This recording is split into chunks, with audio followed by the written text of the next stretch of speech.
কিছু একটা ব্যবস্থা করুন, নাহলে তো সবাই ডুববো। চুপ, একদম চুপ। এই নিয়ে আমি পরে কথা বলছি। ছোটকা,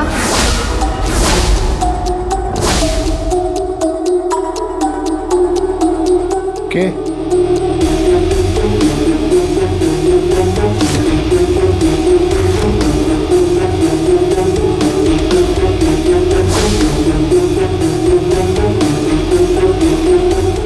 আমি পরে কথা বলছি। হ্যাঁ বলো না। জরুরি কোনো ফোন কল ছিল? না না, জরুরি ছিল না। বলো না, তুমি কি বলতে এসছো? আমার ড্যাডি মানে সত্যজিৎ মুখার্জি নাকি তার জামাইয়ের বাড়িতে গেছিল, মানে শিবপ্রসাদ গাঙ্গুলির বাড়িতে গেছিল। হ্যাঁ গেছিল। কেন? কেন? জামাইকে নেমন্তন্ন করতে গেছিল। সত্যজিৎ মুখার্জি তার জামাইয়ের বাড়িতে গেছিল জামাইকে ইনভাইট করতে, আর সেটা আমাকে বিশ্বাস করতে হবে? না বিশ্বাস করো কি আছে, যেটা সত্যি সেটাই বলছি। আমি না ঠিক বুঝতে পারছি না তুমি ঠিক কি বলতে এখানে এসছো। তুমি বুঝতে পারছো না, আমি বুঝতে চাইছি। মানে আমি বুঝতে চাইছি সত্যিটা কি। সত্যজিৎ মুখার্জির মতো একটা লোক টটিনির বাড়িতে গেছিল। ওই বাড়িতে গিয়ে নাকি উনি চাও খেয়েছেন, আবার সেখানে ইনভাইটও করে এসেছে। আবার ওদের বলেছে যে এই বিয়েতে, মানে এই বিয়ের উৎসব তাদের ছাড়া হবে না। নন্দিনী, সেটাই তো স্বাভাবিক। তোমার এর মধ্যে কিছু নর্মাল মনে হলো কি? আমার তো মনে হয় না। বাড়িতে একটা বিয়ের উৎসব, আমার মেয়ের বিয়ে, সেখানে দাদা চাইছে যে ফুল ফ্যামিলি একসাথে এক জায়গায় হবে, এনজয় করবে, সেলিব্রেট করবে। এতে অসুবিধাটা কোথায়? না, এটা স্বাভাবিক নয়, এটা একদম স্বাভাবিক নয়, সেটা তুমি খুব ভালো করে জানো। তবে এই বুদ্ধিটা কার? তুমি ঠিক কোন বুদ্ধির কথা বলছো নন্দিনী? এই চাল দেওয়ার বুদ্ধিটা কার? টটিনি গাঙ্গুলিকে বিয়েতে ইনভলভ করার এই বুদ্ধিটা কার? ও প্লিজ প্লিজ নন্দিনী, টটিনিকে ইনভাইট করার চাল আমি তোমার কথা বুঝতেই পারছি, একদমই বুঝতে পারছি। কি বলতে চাইছো? তুমি সব বুঝতে পারছো? ইয়েস, তুমি সব বুঝতে পারছো। 19-এ বিয়ে, আর ঠিক তার পরের দিনই বিদায়। আর সেদিন সেকেন্ড ধাপে কবির চ্যাটার্জিকে কোর্টে পৌঁছতে হবে। আর নতুন বর যখন কবির চ্যাটার্জি কোর্টে পৌঁছবে, ঠিক সেই সময়ে তোমরা টটিনিকে ইমোশনাল ব্ল্যাকমেল করবে। কি তাই না?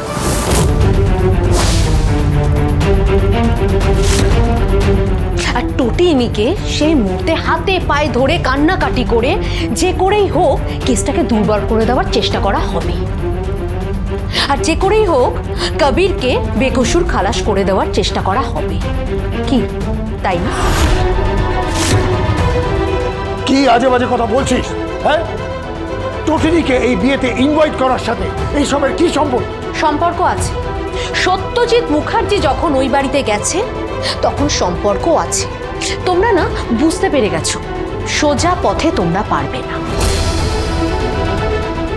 আমি তোমাদের এই কেসটা জিততে দেব না।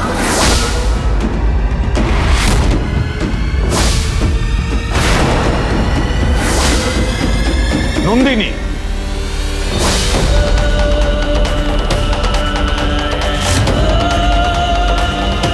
বিয়েটা হতে দেবে না মানে? তোমার কি মনে হচ্ছে বিয়েটা একটা কেস? আর বিয়ের মণ্ডপটা তোমার কোর্টরুম, আর বিয়ের পুরোহিত মশাই তিনি হচ্ছেন তোমার কোর্টরুমের জাজ। নিজের সীমার মধ্যে থাকবার চেষ্টা করো। Don't try to cross your limit.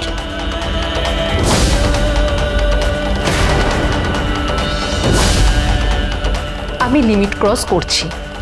আমি তোমাকে বলছি কবিরের জেল কাস্টাডি, কবিরের হাজত বাস হবে। কবির সেদিন জেলে ঢুকবে, কেউ আটকাতে পারবে না, কেউ না।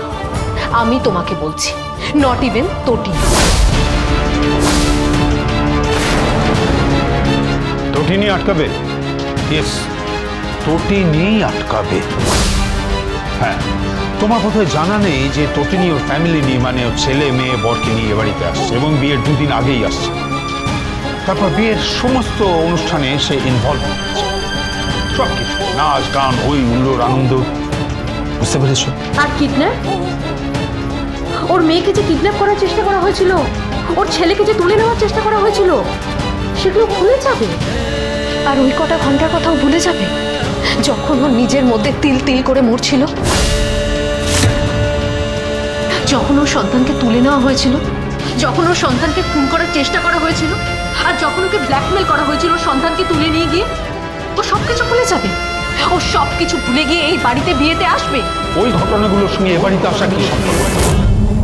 নন্দিনী, এখানে একটা বিয়ে হচ্ছে, অ্যান্ড প্লিজ দয়া করে সিচুয়েশনটাকে তুমি আর কমপ্লিকেট করো না।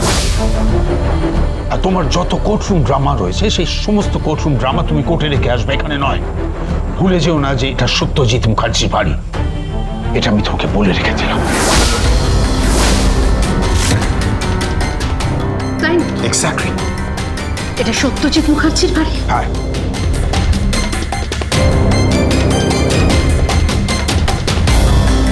হ্যালো তটিনী, আমি দিদি ভাই বলছি। হ্যাঁ বল। আমি শুনলাম ড্যাডি তোর বাড়িতে নিমন্ত্রণ করতে গেছিল।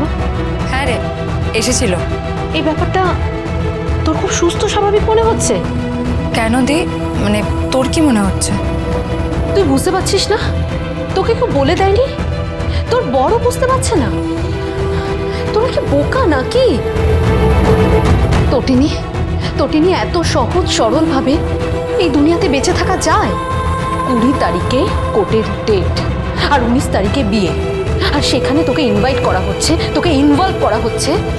ছাড় না দি ভাই, এসব কথা ছাড়। ড্যাডি আমার বিয়ের এত দিন পরে এ বাড়িতে এসেছে, আমার জন্য এটাই যথেষ্ট।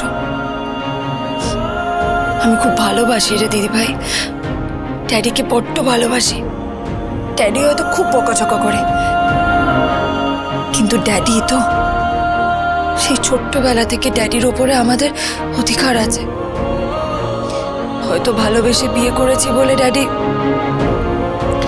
যাই হোক, এখন থাক না এসব কথা, অতীতের কথা ঘেটে এখন কোনো লাভ নেই। ড্যাডি এসেছে, আর আমি মন থেকে চাই এই দুটো পরিবার যেন এক হয়ে যায়, ব্যাস, আর কিচ্ছু না। কিন্তু আমি তোকে বলছি, এই বাড়িতে তোর আসা মানেই কিন্তু। হ্যালো তটিনী, ড্যাডি বলছি। হ্যাঁ ড্যাডি। জামাইকে একটু ফোনটা দাও। শুনছো? কি ফোন। কি ড্যাডি। এত রাতে আমাকে চাইছেন কেন?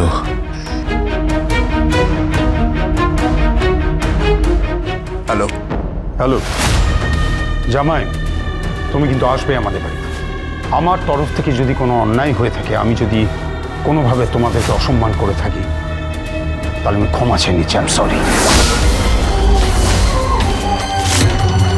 কি আপনি সরি বলছেন আমাকে? হ্যাঁ জামাই, তুমি কিন্তু বিয়েতে আসবে।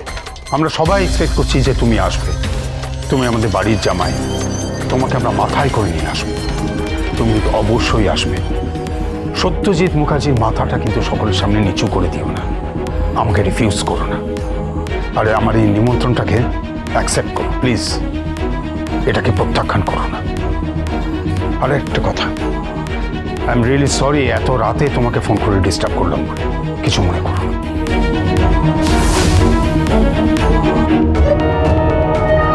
ড্যাডি, ধরো ফোনটা।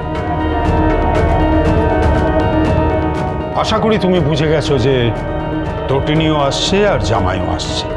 তার মানে কি দাঁড়ালো? আমাদের বাড়ির কোনো ঘটনা আর কোর্ট পর্যন্ত এগোচ্ছে না, মানে সবটাই বাড়িতেই সেটেল হয়ে যাবে। আমার বড় মেয়ে সেটাকে সেটেল না করলেও আমার ছোট মেয়ে তটিনী সেটা সেটেল করে দেবে।